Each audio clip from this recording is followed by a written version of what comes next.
Friends and lovers, welcome to the Jimpressions for Fortnite. Specifically Fortnite on Switch, but in general Fortnite as well, because I've never really talked about, not much anyway, I've not talked about Fortnite much, and the Nintendo Switch version got me into it, properly into it, enough that I'm playing all the time, really. The Switch has been very good for that. I don't know what it is, but handheld mode, I'm enjoying playing multiplayer games on it, not just Fortnite, but Paladins as well. I've been getting back into that.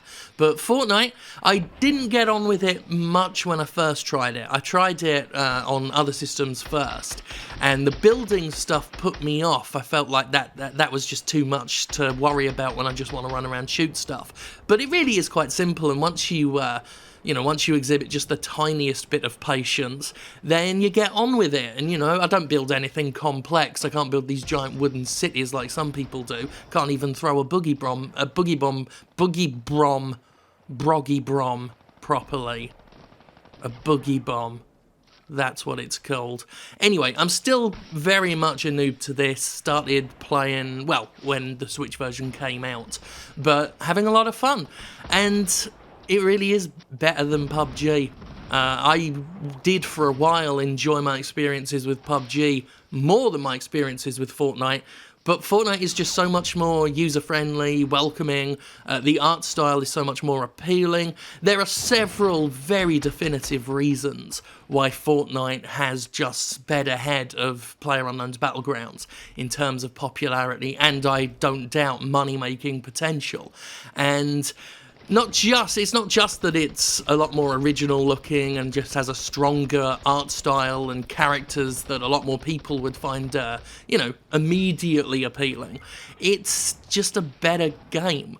And unlike PUBG, where you feel like a lot of your time is spent hiding in a bathroom because it's all super serious and super stealthy and you're worrying all the time, I've just found myself throwing myself into battle a lot more in this, even using a sniper rifle here and there, which I don't normally do. I'm utterly useless when it comes to fine aiming. But it was all right. I've managed to actually down several people with a sniper. I use shotguns a lot more than I used to, and it's not just because of how you find weapons. You got to procure everything on site like Solid Snake. You have to do that in PUBG too, but most of them weapons I just never wanted to use.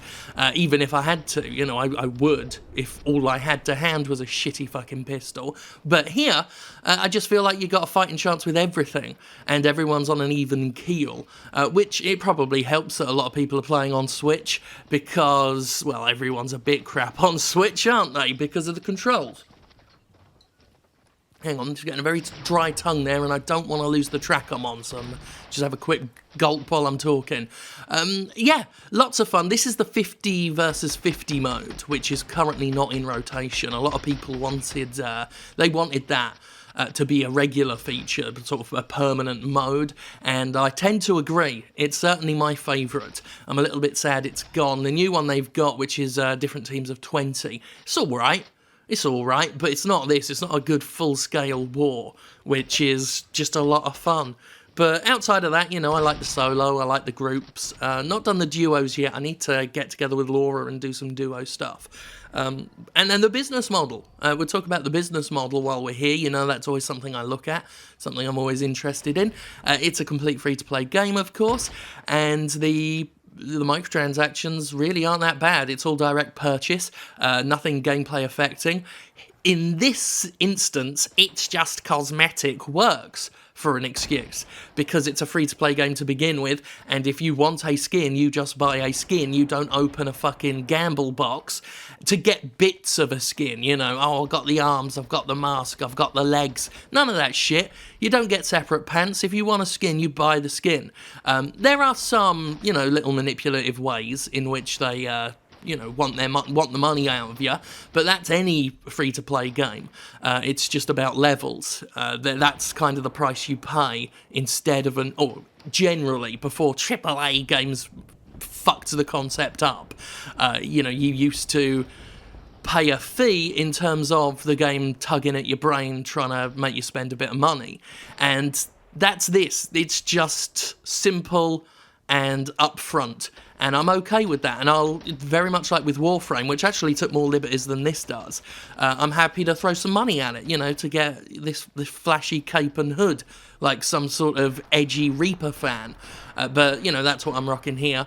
And I've got no problem with that. I'll throw money at a game if I think it, you know, respects its fucking player base, and certainly is confident enough in its own quality that it doesn't need to pummel you constantly into spending cash. It doesn't need to tie your progress in the game to purchases.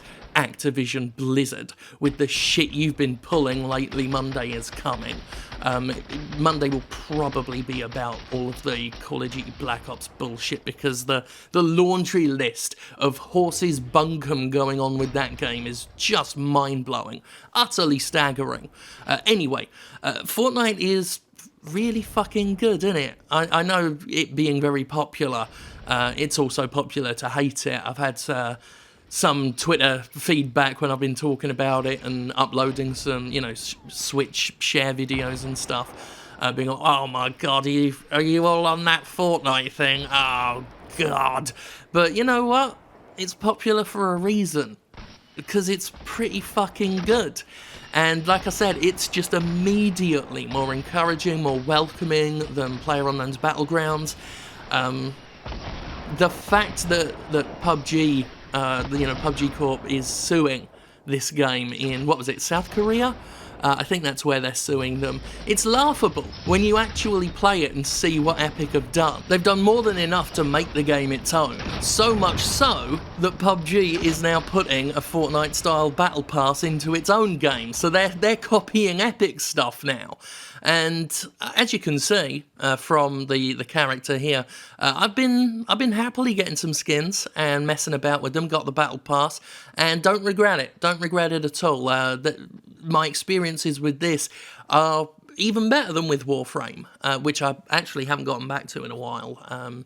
But then again, that's the thing about the whole live services, which I've spoken about before, is that once you've found something that is going to take up your time, all of the time you would be spent playing a live service, well, you know, if you found a live service that works for you, you ain't got much time to go around playing all the other ones, do ya? So this right now has replaced Warframe, because I've only got time in the world for one of these types of experiences, so it's replaced Warframe as my go-to drop-in, you know, live service game, if you will. This is just me chasing someone, because I don't like myself at range very much, and if they don't see you and you've got a good lead up, you know, make as much advantage for yourself as possible, I guess. So I spend some time chasing. I think I lose them, so don't get too excited. Don't get too excited for combat here. You know, there's still plenty of this running, looking for things to do, or in this case, running, too worried to take a shot until I'm 100% sure I'll hit them with some of my bullets. Oh, right, yeah. Okay, that did pay off. Cool. Nice, I'm happy enough with that. I totally forgot about that. I can't remember anything I did yesterday, let alone a few days ago when I recorded this. I actually wanted this up earlier in the week, but Activision Blizzard was messing around, and then Valve was messing around, so plenty of other things to talk about. But I'm glad to be doing this. I'm happy to be chatting about Fortnite, because the game really has taken up a shitload of my time. I should probably do Paladins as well. But the Switch is really, really good for this stuff. The Switch is coming into its own, even though they can't seem to justify properly the paid premium online service they're going to be rolling out this year.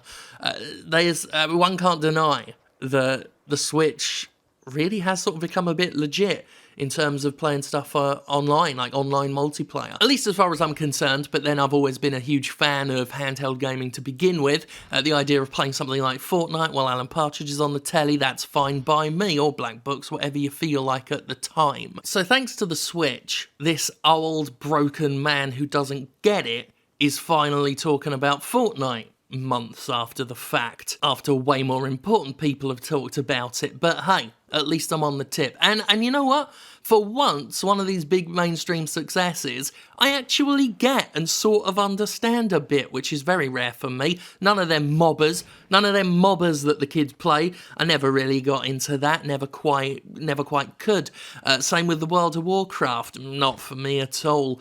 Was never really interested in ever picking it up, but this I can actually play, and again, I think that's part of the appeal, is anyone can pick it up and have a go. It's all like Smash Brothers. Anyone can have a try, but the potential is there to be super duper professional and make, all sorts of money and perform proper competitively, all of the esports stuff. The scope there is very hard to pull off. Either the game is hard or it's easy or somewhere in between, but it sticks to a setting. But this, it really is just an all levels experience, and it takes a lot of what PUBG did that was admittedly good. PUBG did a lot to popularise battle royales for a reason, in the same way that Fortnite's popular for a reason. It resonated, it improved upon the earlier games that had dabbled in this whole one versus everyone survival stuff. But it didn't go all the way. Fortnite did, and I really quite like it. Plus you can dress up as a dinosaur in it.